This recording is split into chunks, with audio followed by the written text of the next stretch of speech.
capítulo 20. Diz assim: Cessado o tumulto, Paulo mandou chamar os discípulos e, tendo-os encorajado, despediu-se e foi para a Macedônia. Havendo atravessado aquelas terras, fortalecendo os discípulos com muitas exortações, dirigiu-se para a Grécia, onde se demorou 3 meses. Quando estava para embarcar rumo à Síria, houve uma conspiração por parte dos judeus contra ele. Então, decidiu voltar pela Macedônia. Acompanharam-no Sópatro, de Bereia, filho de Pirro, Aristarco e Secundo, de Tessalônica, Gaio, de Derbe, Timóteo e também Tíquico e Trófimo, da província da Ásia. Estes nos precederam, ficando à nossa espera em Troade. Depois dos dias dos pães sem fermento, navegamos de Filipos e em 5 dias nos encontramos com eles em Troade, onde passamos 1 semana. No primeiro dia da semana, nós nos reunimos a fim de partir o pão. Paulo, que pretendia viajar no dia seguinte, falava aos irmãos e prolongou a mensagem até a meia-noite. Havia muitas lâmpadas no cenáculo onde estávamos reunidos. Um jovem chamado Eutico, que estava sentado numa janela, adormecendo profundamente durante a prolongada mensagem de Paulo, vencido pelo sono, caiu do 3º andar abaixo. Quando o levantaram, estava morto.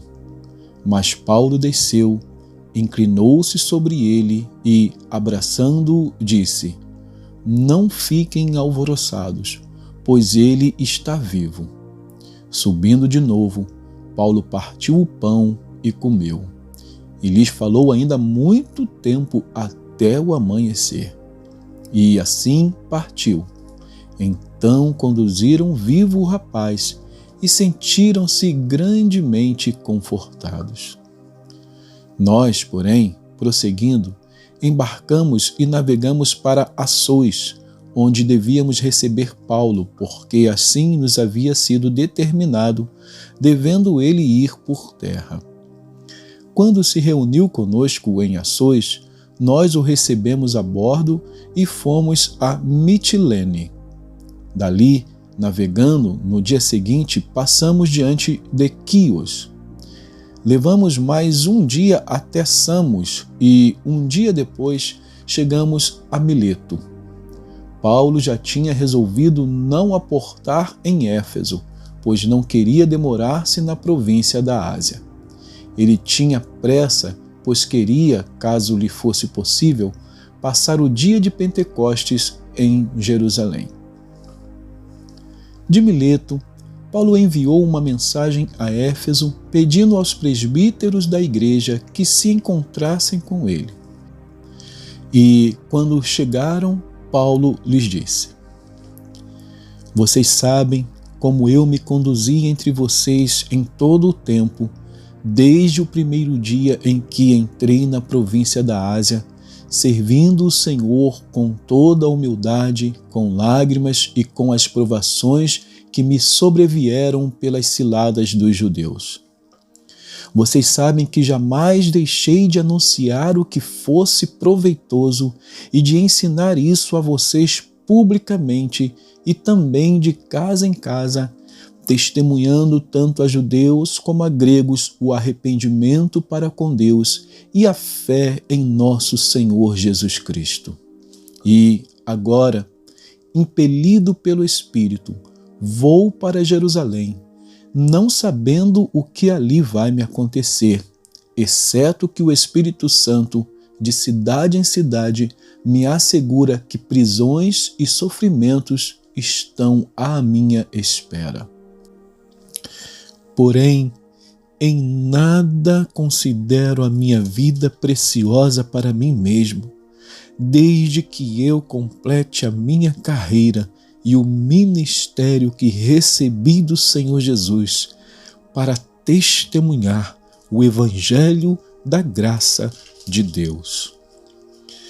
E agora sei que todos vocês, em cujo meio passei pregando o reino, não mais verão o meu rosto. Portanto, no dia de hoje testifico diante de vocês que estou limpo do sangue de todos, porque jamais deixei de lhes anunciar todo o plano de Deus. Cuidem de vocês mesmos e de todo o rebanho no qual o Espírito Santo os colocou como bispos para pastorearem a igreja de Deus, a qual ele comprou com o seu próprio sangue. Eu sei que, depois da minha partida, aparecerão no meio de vocês lobos vorazes que não pouparão o rebanho. E que até mesmo entre vocês se levantarão homens falando coisas pervertidas para arrastar os discípulos atrás de si. Portanto, vigiem, lembrando que, durante 3 anos, noite e dia, não cessei de admoestar com lágrimas cada um de vocês. Agora, pois, eu os entrego aos cuidados de Deus e à palavra da sua graça, que tem poder para edificá-los e dar herança entre todos os que são santificados. De ninguém cobicei prata, nem ouro, nem roupas. Vocês mesmos sabem que essas minhas mãos serviram para o que era necessário a mim e aos que estavam comigo. Em tudo tenho mostrado a vocês que, trabalhando assim, é preciso socorrer os necessitados e lembrar das palavras do próprio Senhor Jesus. Mas bem-aventurado é dar do que receber. Tendo dito isso, ajoelhando-se, Paulo orou com todos eles. Então houve grande pranto entre todos e, abraçando Paulo, o beijavam, entristecidos especialmente pela palavra que ele tinha dito, que não mais veriam o seu rosto. E eles o acompanharam até o navio. Vamos agora a mais um novo livro. Nós vamos à segunda carta do apóstolo Pedro. 2 Pedro, no capítulo 1. Diz assim: Simão Pedro, servo e apóstolo de Jesus Cristo, aos que conosco obtiveram fé igualmente preciosa na justiça do nosso Deus e Salvador Jesus Cristo. Que a graça e a paz lhes sejam multiplicadas no pleno conhecimento de Deus e de Jesus, nosso Senhor. Pelo poder de Deus, nos foram concedidas todas as coisas que conduzem à vida e à piedade, pelo pleno conhecimento daquele que nos chamou para a sua própria glória e virtude. Por meio delas, ele nos concedeu as suas preciosas e muito grandes promessas, para que por elas vocês se tornem coparticipantes na natureza divina, tendo escapado da corrupção das paixões que há no mundo. Por causa disso, concentrando todos os seus esforços, acrescentem à fé que vocês têm a virtude, o conhecimento, ao conhecimento, o domínio próprio, ao domínio próprio, a perseverança, à perseverança, a piedade, a fraternidade, a fraternidade, o amor. Porque essas qualidades, estando presentes e aumentando cada vez mais, farão com que vocês não sejam nem inativos, nem infrutíferos no pleno conhecimento do nosso Senhor Jesus Cristo. Pois aquele que não tem estas coisas é cego, vendo só o que está perto, e se esqueceu da purificação dos seus antigos pecados. Por isso, irmãos, Procurem com empenho cada vez maior confirmar a vocação e a eleição de vocês, porque, fazendo assim, vocês jamais tropeçarão. Pois desta maneira é que lhes será amplamente suprida a entrada no reino eterno do nosso Senhor e Salvador Jesus Cristo. Por esta razão, sempre estarei pronto para fazer com que vocês se lembrem destas coisas, embora já as conheçam e tenham sido confirmados na verdade que receberam. Também considero justo, enquanto estou neste tabernáculo, despertar essas lembranças em vocês, certo de que estou prestes a deixar o meu tabernáculo, como efetivamente nosso Senhor Jesus Cristo me revelou. Mas, de minha parte, me esforçarei ao máximo para que sempre, mesmo depois da minha partida, vocês se lembrem dessas coisas. Porque não lhes demos a conhecer o poder e a vinda do nosso Senhor Jesus Cristo, seguindo fábulas engenhosamente inventadas, mas nós mesmos fomos testemunhas oculares da sua majestade. Porque ele recebeu honra e glória da parte de Deus Pai, quando, pela suprema glória, lhe foi enviada a seguinte voz: Este é o meu Filho amado, em quem me agrado. Ora, nós ouvimos esta voz vinda do céu quando estávamos com ele no Monte Santo. Assim, temos ainda mais segura a palavra profética, e vocês fazem bem em dar atenção a ela, como a luz que brilha em lugar escuro, até que o dia clareie e a estrela da alva nasça no coração de vocês. Primeiramente, porém, saibam que nenhuma profecia da Escritura provém de interpretação pessoal, porque nunca jamais qualquer profecia foi dada por vontade humana. Entretanto, homens falaram da parte de Deus, movidos pelo Espírito Santo.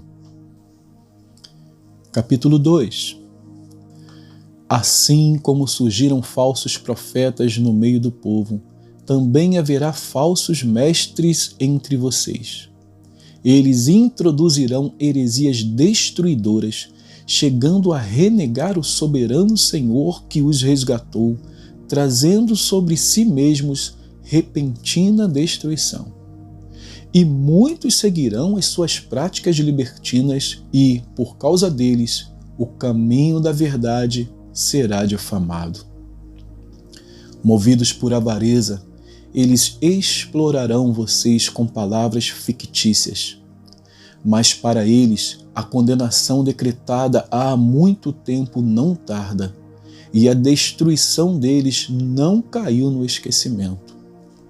Pois Deus não poupou anjos quando pecaram, mas, lançando-os no inferno, prendeu-os com correntes de escuridão, reservando-os para o juízo. E ele não poupou o mundo antigo, mas preservou Noé, pregador da justiça, e mais 7 pessoas, quando fez vir o dilúvio sobre o mundo de ímpios.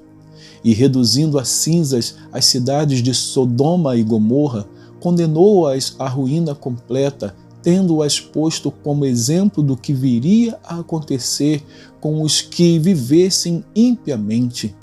Mas livrou o justo Ló, que ficava aflito com a conduta libertina daqueles insubordinados. Porque esse homem justo, pelo que via e ouvia ao morar entre eles, atormentava a sua alma justa dia após dia por causa das obras iníquas que aqueles praticavam. Assim, o Senhor sabe livrar da provação os piedosos e manter os injustos sob castigo para o dia do juízo, especialmente aqueles que, seguindo a carne, andam em desejos impuros e desprezam qualquer autoridade. Atrevidos, arrogantes, não temem difamar os gloriosos seres celestiais, ao passo que anjos, embora maiores em força e poder, não proferem contra essas autoridades sentença difamatória na presença do Senhor. Esses, porém, como animais irracionais, seres guiados pelo instinto e que nascem para serem capturados e mortos, falando mal daquilo que não entendem, na sua destruição também hão de ser destruídos, recebendo injustiça como pagamento pela injustiça que praticam. Encontram prazer na satisfação de seus desejos libertinos em pleno dia. Com manchas e defeitos, encontram satisfação das suas próprias mentiras, enquanto se banqueteiam com vocês. Eles têm os olhos cheios de adultério e são insaciáveis no pecado. Enganam almas inconstantes e têm o coração exercitado na avareza, essa gente maldita. Tendo abandonado o reto caminho, desviaram-se e seguiram pelo caminho de Balaão, filho de Beor, que amou o pagamento pela injustiça. Mas ele foi repreendido pela sua transgressão. Um animal de carga mudo, falando com voz humana, refreou a insensatez do profeta. Esses tais são fontes sem água, névoas levadas pela tempestade, para os quais está reservada a mais profunda escuridão. Porque, falando com arrogância palavras sem conteúdo, enganam com desejos libertinos de natureza carnal aqueles que de fato estavam se afastando dos que vivem no erro. Prometem-lhes a liberdade quando eles mesmos são escravos da corrupção, pois aquele que é vencido fica escravo do vencedor. Portanto, se, depois de terem escapado das contaminações do mundo mediante o conhecimento do Senhor e Salvador Jesus Cristo, se deixam enredar de novo e são vencidos, o seu último estado se tornou pior do que o primeiro. Pois teria sido melhor que eles nunca tivessem conhecido o caminho da justiça do que, após conhecê-lo, voltar atrás e se afastar do santo mandamento que lhes havia sido dado. Com eles, aconteceu o que diz certo provérbio muito verdadeiro: o cão volta ao seu próprio vômito e a porca lavada volta a rolar na lama. Que Deus abençoe a porção da sua palavra.